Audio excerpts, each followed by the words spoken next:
I am the truth bearer, and I'll tell it to you the way it is. We don't filter it here at all. Life in Canada and life in Nigeria are two worlds apart. I wear both shoes, so be sure that I am going to tell you the way that it is.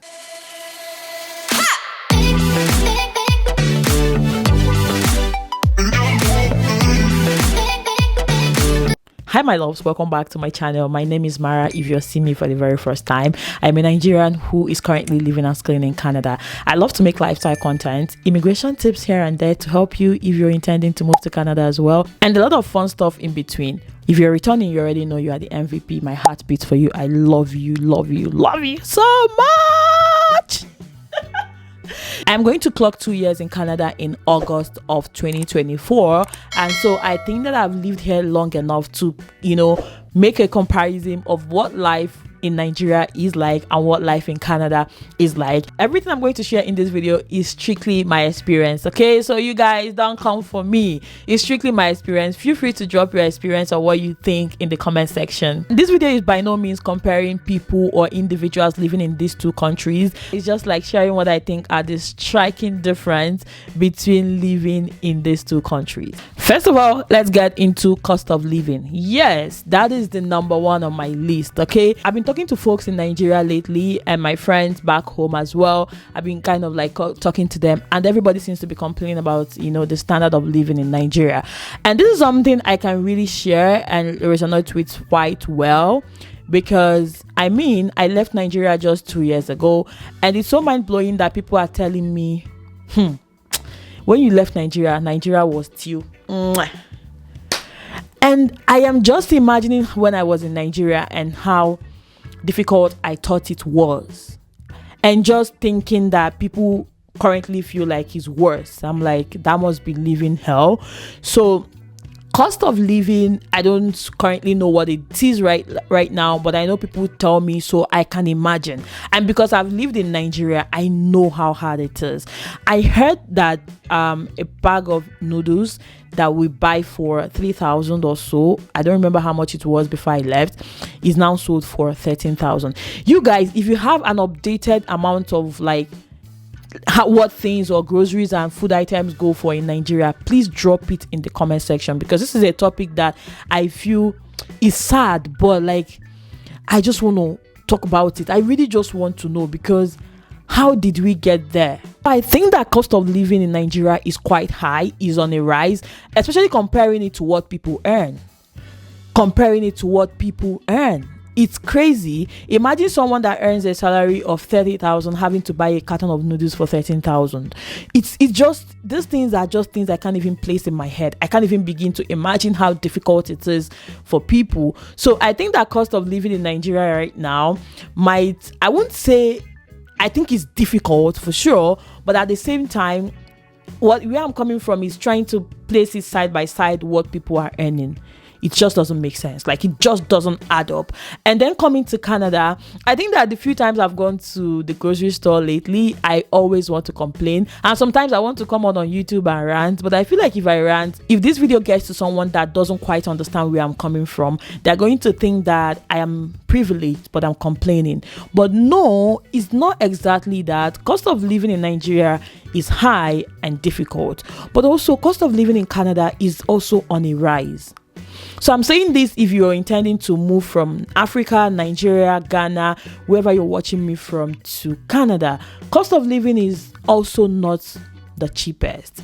I remember when I came here, a pack of Gizzard, that's how they sell it in the superstore, Canadian superstore or Walmart, used to be less than $3 or about $3. Right now it's $8. Is $8, and that is times 2 what it used to be 2 years ago.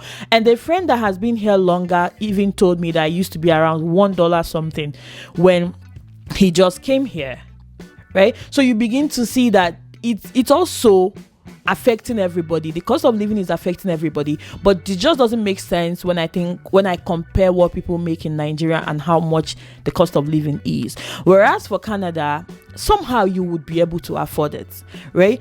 Because you're earning in Canadian dollars, and if you, let's say, even in 2 weeks, you're earning minimum, let's say you're earning $500 in 2 weeks, you are still able to buy gizzard of $8, without feeling, you know what I mean, without feeling like, oh, you've just, spent crazy amount of money. I know that the comparison, I don't know if they match or if they make sense, but I think you guys get what I'm trying to bring out of this point. Despite the fact that the cost of living in these two countries is strikingly different, it also makes more sense in Canada because you are earning money and somehow you will be able to afford it.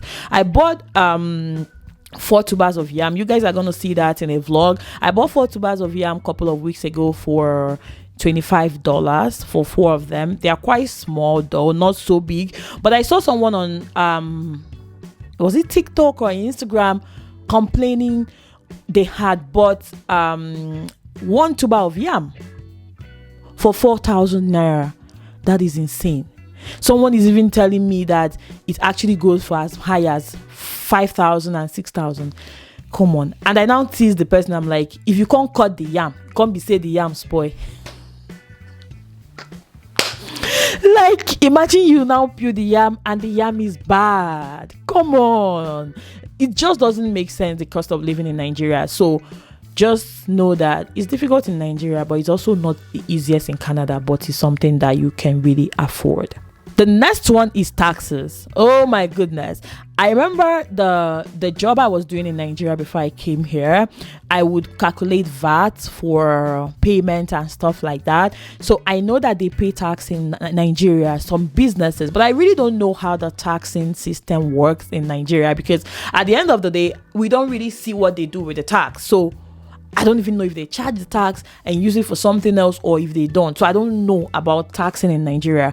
But what I know is that since I moved to Canada, I work for the government. Like, that's just how I'm going to say it. And the crazy thing about taxing here is that the more money you earn, the more money you are paying. The more money you earn, the more money you're paying. So in Canada, after each year, it's normally done around February. Yeah. So you're going to file taxes for all the money you've earned between the February of the previous year to that current year. We just filed for our taxes a few months ago. So you file for taxes every month and government get to reimburse you some of that money. But if the government calculates and the taxes you paid within that year doesn't make sense, you are the one that would pay the government. And that was my case. I paid the government this year. And I think that if you guys watch my vlogs, you know that I work a couple of jobs. And if you remember when I was doing a lot of contract job, I cannot talk about it here. I did a couple of contract jobs, and those contract jobs, I wasn't paying for tax. So all the money that I had earned from that contract job, I didn't pay government for tax. So when it was time for me to file my tax and I filed my tax, government told me, "Oh girl, you owe us some money." So I was the one, or I am the one owing the government. If you're not owing the government will pay you some part of your money back. And mostly these charges come from, these taxes are placed on your wages, mostly your wages really, and like just the works that you do, right? So the taxing system, and it gets really overwhelming. Imagine you are doing a job, and let me give, for instance, we pay, you know how in Nigeria we get paid salary every month. In Canada we get paid bi-weekly, so we get paid every other week, like every 2 weeks, right? So let's say in a month your salary is 3,000 Canadian dollars, without tax being deducted. By the time they deduct the tax, you might be going home with 2,001 or 2,000 something. It's just crazy, you know. And sometimes it's even hard to know the metrics of this, although the percentage of what they are deducting is there, but sometimes the figures are quite inconsistent, especially with my paycheck. I notice that a lot, but also because I have other contributions and pension and stuff that I'm paying for, so sometimes you don't even know the amount of money you're going home with.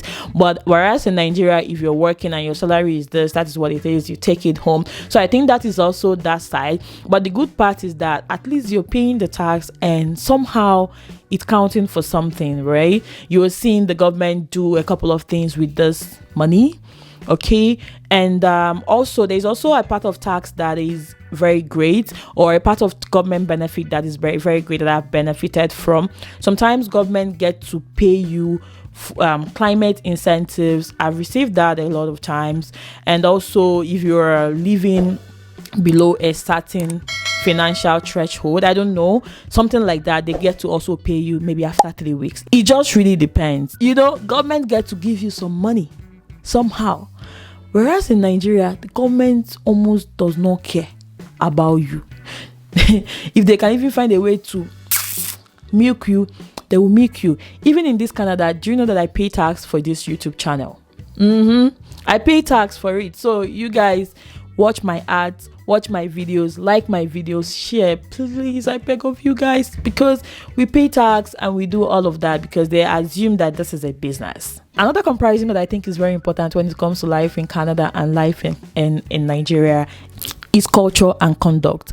Guys, I am so dehydrated. I need to get water because I can't breathe. Oh my goodness. I feel alive right now after drinking water. Culture and conduct. I feel like genuinely I'm someone that comports myself. I like to comport myself very well. Even while I was in Nigeria, online, offline, I just like to be at my best. But when I came to Canada, my comport level went high. Why? You really have to have the best of yourself here to thrive.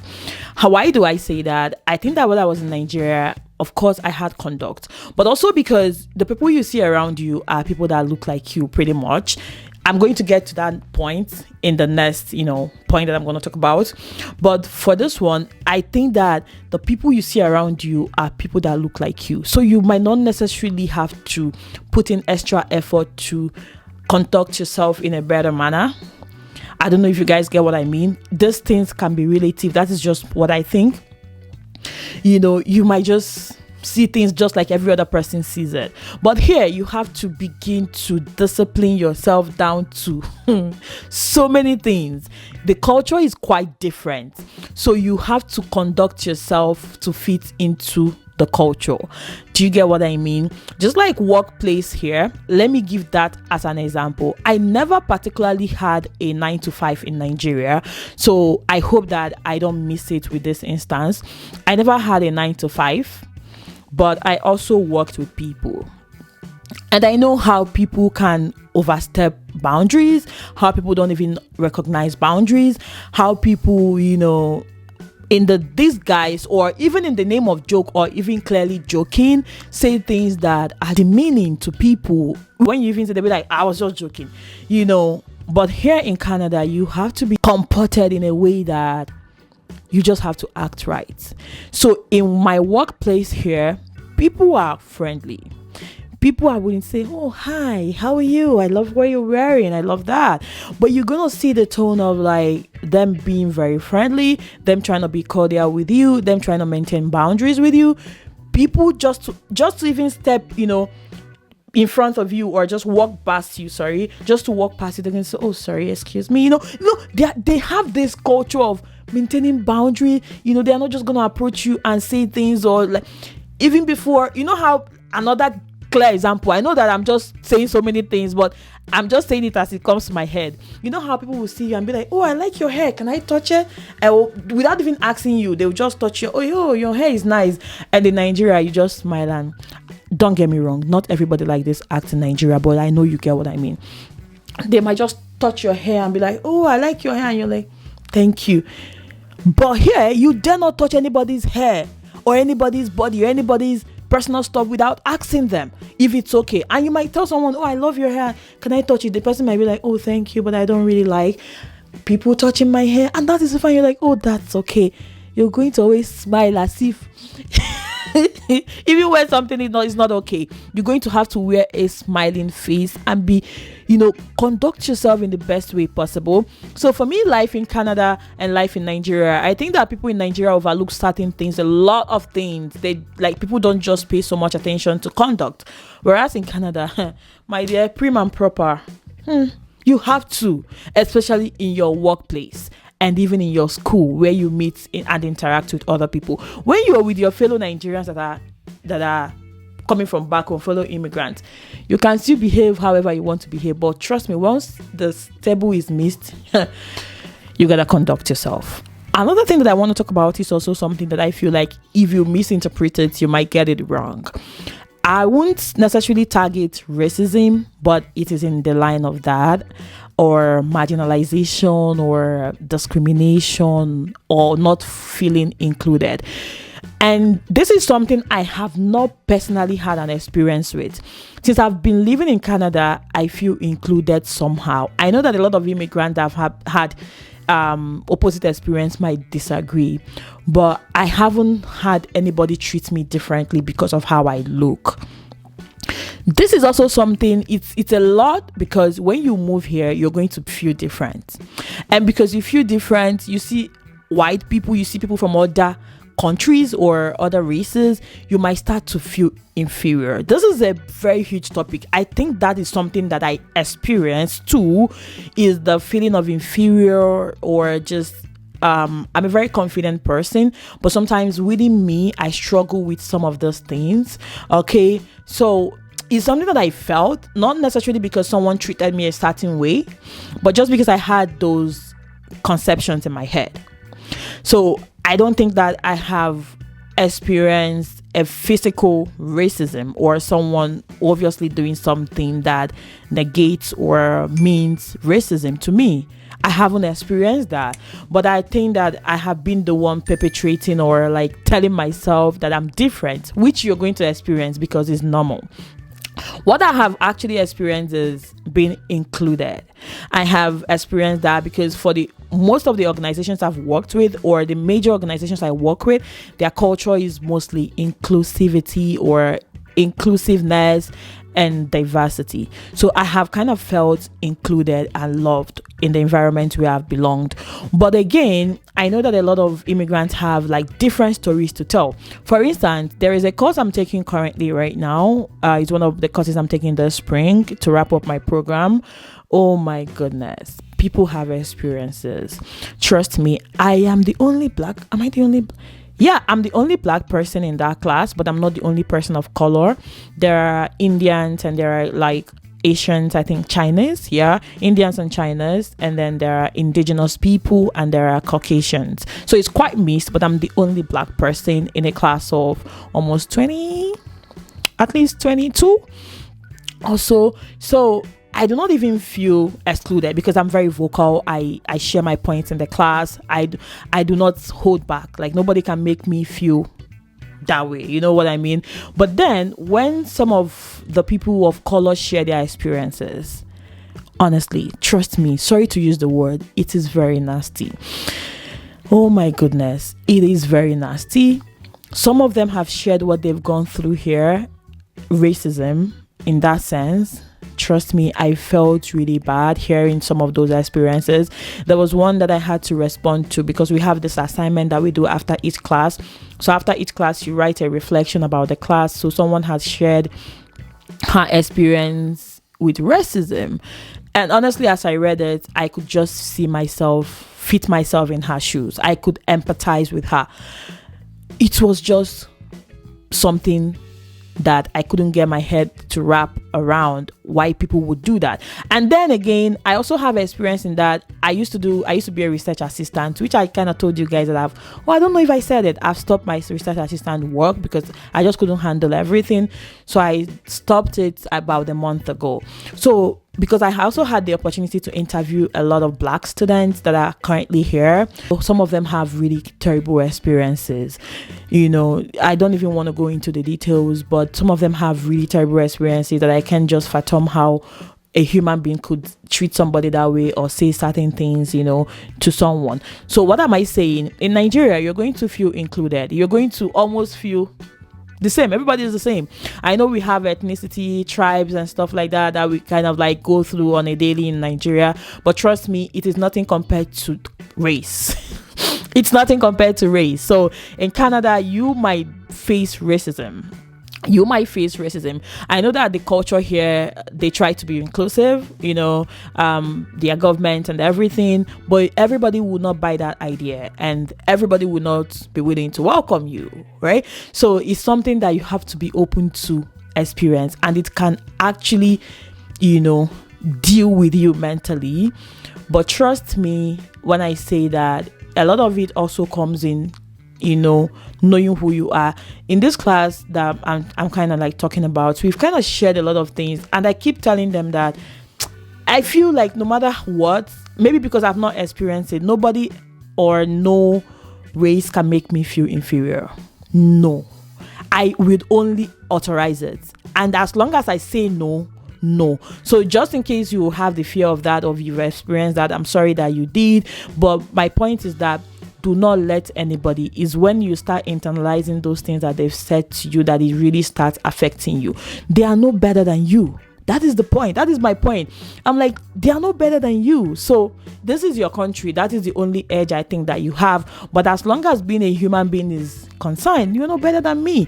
So the reason why I'm saying this is something that sensitive and something that anybody might experience, whereas back home in Nigeria, we don't even care about those things. You don't really care. Nobody will discriminate to you because you are black, because all of us, we are all black, right? But here you might be denied a job or denied an opportunity. A lot of students shared getting poor grades because of their race. So you might experience some of those things, and you might go back home and really cry. It's something that is quite distinct. It's something that is quite different living here, where you see people from different races are just chilling in Nigeria, where we have just your brothers and your sisters. The next comparison would be time. Oh my god, time becomes very expensive here. Oh gosh, do you know that the days that I don't get to go to work, I feel like I'm on top of the world? The days that I get to have time for myself, my self-care, I just feel good, because it's just something that never really happened, or does not necessarily happen all the time for me. Whereas when I was in Nigeria, I call the shots. I go out when I want to. I do whatever I want when I want to. I walk into my friend's house when I want to. This is even a different topic, but I'm just going to include it here. I walk into my friend's house when I want to. I just do things when I want to. But here, damn it, you can't. You can't do things when you want to. You're going to, if you're using the bus, you're going to be working with their time. School, you're working with their time. Work, you're working with their time. It's almost like you're living for someone else. So time in Nigeria is something that is very, very, we don't even value, because you have the time to do whatever. But here, time becomes very priceless. Like, it becomes so precious to you, because this is something I deal with personally. I kind of struggle to find time to do things that I love, like sitting down here to film this video.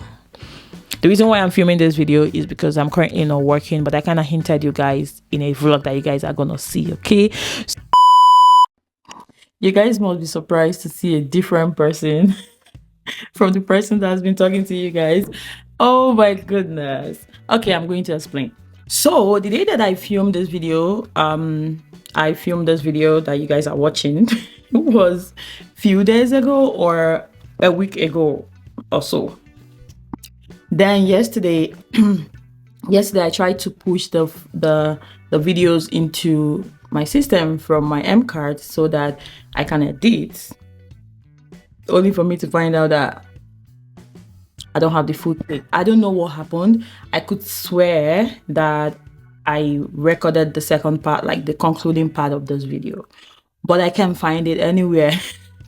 And I was like, it's going to be weird if I end the video like that without even saying a word or anything. I didn't want to do voiceover. So I'm like, you know what? I'm just going to hop in here once I come back from work today and talk to you guys. And this is me coming back from the office. I just got back home. And I'm like, okay, let me quickly talk to you guys before I get into other things that I have to do. So I actually talked about a few more points before I found the crazy thing is that I was recording, yeah? I said everything, but I can't find the clip, This camera does a thing that once you've recorded for, I think, 30 minutes, it will cut you off. So I think that happened, but I think that I had turned it on to record, but I found out that it wasn't actually recording. But I'm gonna spare you guys the gist, okay?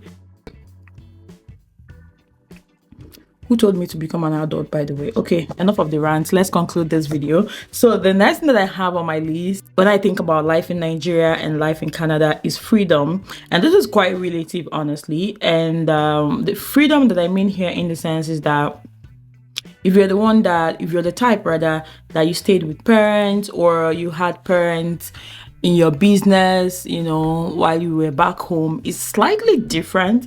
I think that I like the saturation this is giving. Okay, it's slightly different here. Okay, it's very different because there is no parent here. Okay, am I too exposed? 1 minute. Okay, I think this looks better.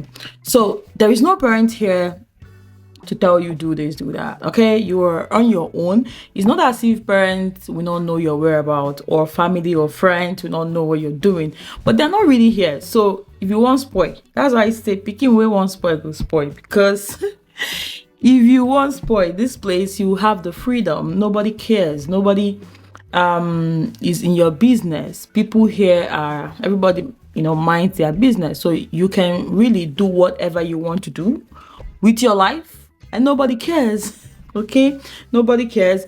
So that's one thing that I think that is quite different from, you know, living here and living in Nigeria. Sometimes I might like take very big decisions or do something that I don't necessarily need to tell family, but I know that when I was in Nigeria, like my friends would know before I even take here. Like, you just have freedom. Honestly, you just have freedom. So it's now left for you to use it wisely or abuse it. Another thing again that I have on my list, and that is why it's good to have a list. If you're a YouTuber, always have a list of your points, because I would have forgotten these points if I didn't make a list of them. So they are still on my notes, or rather in my notes. So another thing that I have here is like or rather are laws. So with Canada, laws are made or laws are instituted so you can obey them. But back home, I don't even know why they make laws, because do we have laws in Nigeria? Do we have laws? And this is not even me bad mouthing, but here you have to obey the law. Like, if someone does not have sense, if you think that you don't have sense, you do anyhow. You do anyhow. Please come to Canada. That anyhow, you dump it at the border, the airport. That's where you dump it, because you dare not do anyhow. If they have laws, right, you must follow it. If they say as a student, this is what you have to do, you must do it.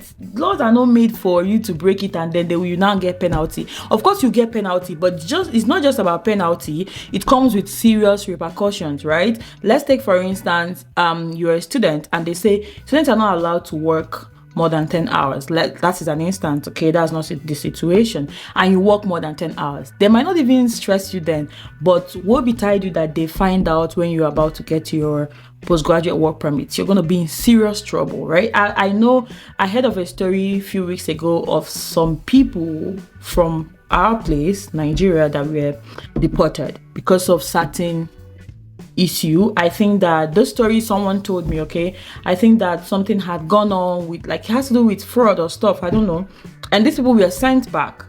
This is a real life story. So this place, and like the story is even like very small.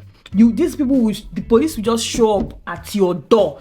The system is so connected, and that is why I always tell people, once you move to Canada, you see your social insurance number, your number, anything that has to do with you, protect it. Do not give it to anybody, because anybody can take your number and open a fraudulent account anywhere, and once they track it to you, you are in serious trouble, and they can deport you for just that reason. These people don't joke.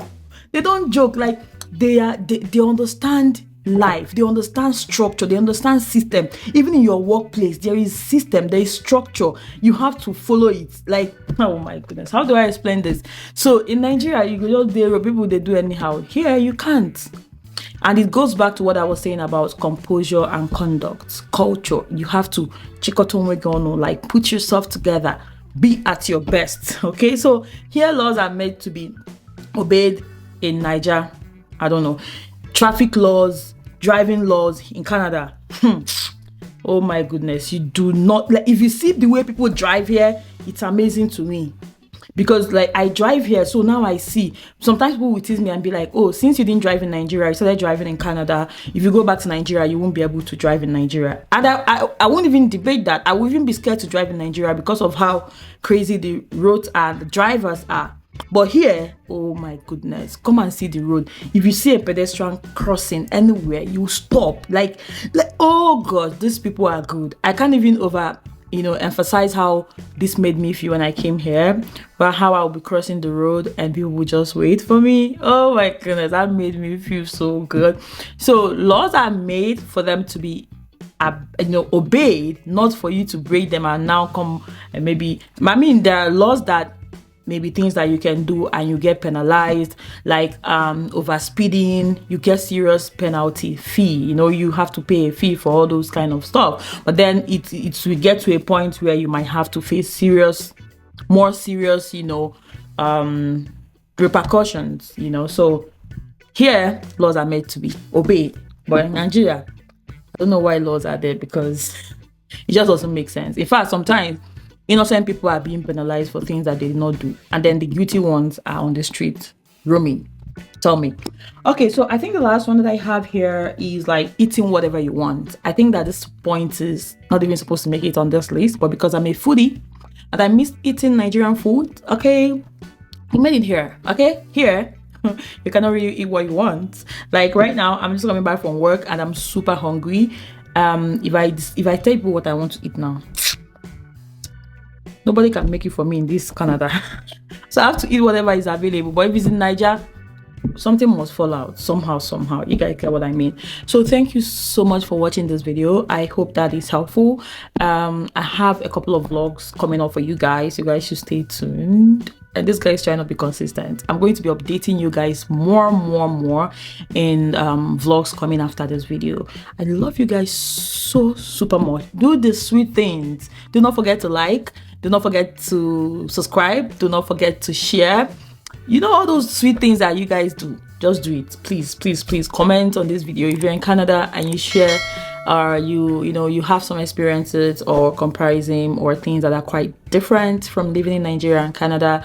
Please leave in the comment section. I would want to engage as well, and other people would love to. So until when, my next video. Mara here. Bye bye. Love you guys.